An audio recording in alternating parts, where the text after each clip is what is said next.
মধ্যপ্রাচ্যের যুদ্ধাবস্থা নিয়ে শুক্রবার জাতিসংঘের নিরাপত্তা পরিষদের বিশেষ বৈঠক অনুষ্ঠিত হয়েছে জেনেভায়। সংস্থাটির দপ্তরে বিশ্বের বিভিন্ন দেশের প্রতিনিধিদের নিয়ে অনুষ্ঠিত হয় এই বিশেষ অধিবেশন। বৈঠকটিতে মধ্যপ্রাচ্যের সংঘাতময় পরিস্থিতি কেন্দ্র করে বিভক্ত হয়ে পড়ে বিভিন্ন দেশ। ইসরায়েল, ইরান ও তাদের মিত্রশক্তির বাকযুদ্ধে উত্তেজনাময় হয়ে ওঠে বিশ্ব রাজনীতির গুরুত্বপূর্ণ এই টেবিল। বৈঠকটি এক পর্যায়ে রূপ নেয় ব্যক্তিগত আক্রমণ আর তীব্র দোষারোপে। ইরান ও ইসরায়েল উভয়ই একে অপরকে যুদ্ধের জন্য দায়ী করে বক্তব্য উপস্থাপন করে। যদিও বৈঠকে যুদ্ধ বন্ধ ও কূটনৈতিক সমাধানের আহ্বান জানানো হয়, তবু পরিষদ কোনো সুস্পষ্ট ঐক্যমতে পৌঁছাতে পারেনি।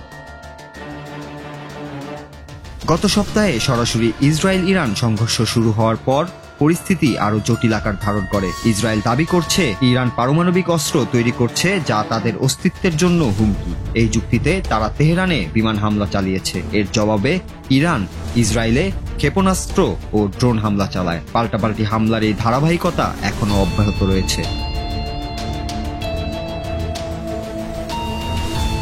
বৈঠকে জাতিসংঘে নিযুক্ত ইরানের রাষ্ট্রদূত আমির সাইদ ইরাভানি ইসরায়েলকে সন্ত্রাসী রাষ্ট্র বলে অভিহিত করেন। তিনি বলেন, ইসরায়েল নিরপরাধ মানুষ হত্যা করে এবং অন্যান্য দেশের ভূখণ্ডে বারবার আঘাত হানে। বক্তব্যের সময় তিনি ইসরায়েলি হামলায় নিহত শিশুদের ছবি তুলে ধরেন, যা সভায় উপস্থিত সবার দৃষ্টি আকর্ষণ করে। জবাবে ইসরায়েলের প্রতিনিধি ড্যানি ড্যানন বলেন, ইরান ভুক্তভোগীর মুখোশ পরে আন্তর্জাতিক মহলের সহানুভূতি অর্জনের চেষ্টা করছে। তিনি প্রশ্ন রাখেন, যারা গণহত্যার পরিকল্পনা করে তারা কিভাবে নিজেকে রক্ষা করার অধিকার দাবি করতে পারে। এই উত্তপ্ত বাক্য বিনিময়ের পটভূমিতে সুইজারল্যান্ডের জেনেভায় ইরান ও ইউরোপীয় দেশগুলোর মধ্যে চলমান পারমাণবিক আলোচনা কোনো অগ্রগতি ছাড়াই মুলতবি হয়ে গেছে। ইরান স্পষ্ট জানিয়ে দিয়েছে, ইসরায়েল হামলা বন্ধ না করলে তারা আর কোনো গঠনমূলক আলোচনায় যাবে না।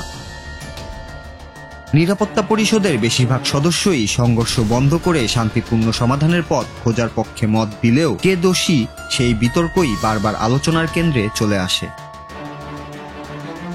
যুক্তরাষ্ট্রের প্রতিনিধি ডরোথি ক্যামিলসে সরাসরি ইরানকে অস্থিরতা ও সন্ত্রাসের প্রধান উৎস বলে আখ্যা দেন এবং তাদের পারমাণবিক সক্ষমতা নিয়েও উদ্বেগ প্রকাশ করেন। তিনি জানান, যুক্তরাষ্ট্র ইসরায়েলের পাশেই থাকবে, তবে যুক্তরাজ্য ও ফ্রান্স কিছুটা মৃদু কণ্ঠে উত্তেজনা প্রশমনের আহ্বান জানায়।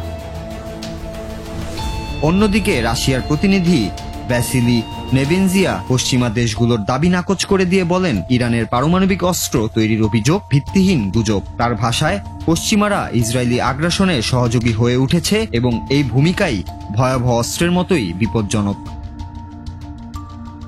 এদিকে চীনের প্রতিনিধি ফুকং কিছুটা নিরপেক্ষ অবস্থানে থেকে ইসরায়েলের সামরিক অভিযান বন্ধের আহ্বান জানান। তবে তিনি যুক্তরাষ্ট্র বা আইএইর সমালোচনায় না গিয়ে কূটনৈতিক সমাধানের উপর গুরুত্ব দেন। জাতিসংঘ মহাসচিব অ্যান্তনিও গুতেরেসও সতর্ক করে বলেছেন, আমরা শুধু সংকটের দিকে এগুচ্ছি না, আমরা যেন সেদিকেই দৌড়িয়ে যাচ্ছি। তার মতে, এখনই সময় কূটনীতির বিশ্বাসযোগ্য ও বিস্তৃত একটি সমাধানের পথে হাঁটার, আর সেই জন্য দরকার হবে আইএই এর পূর্ণ পর্যবেক্ষণ ও নিরঙ্কুশ প্রবেশাধিকার।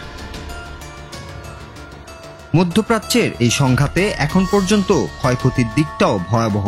ইরানের স্বাস্থ্য মন্ত্রণালয়ের তথ্য অনুযায়ী ইসরায়েলি হামলায় এখন পর্যন্ত 224 জন নিহত ও 2500-এর বেশি মানুষ আহত হয়েছেন। অপরদিকে ইসরায়েলের দাবি, ইরানি হামলায় নিহত হয়েছেন অন্তত 29 জন এবং আহত প্রায় 900 জন। উভয় পক্ষই দাবি করছে হতাহতদের বড় একটি অংশই বেসামরিক সাধারণ নাগরিক। এমন উত্তপ্ত পরিস্থিতিতে জাতিসংঘের নিরাপত্তা পরিষদের এই বৈঠক হয়তো সাময়িকভাবে কিছু দৃষ্টি আকর্ষণ করেছে, তবে আপাত দৃষ্টিতে সংঘাত এড়ানোর স্থায়ী সমাধানের পথ এখনো বহুদূরে, এমনটাই বলছেন বিশ্লেষকরা। Noor Raju, Bangla TV news desk.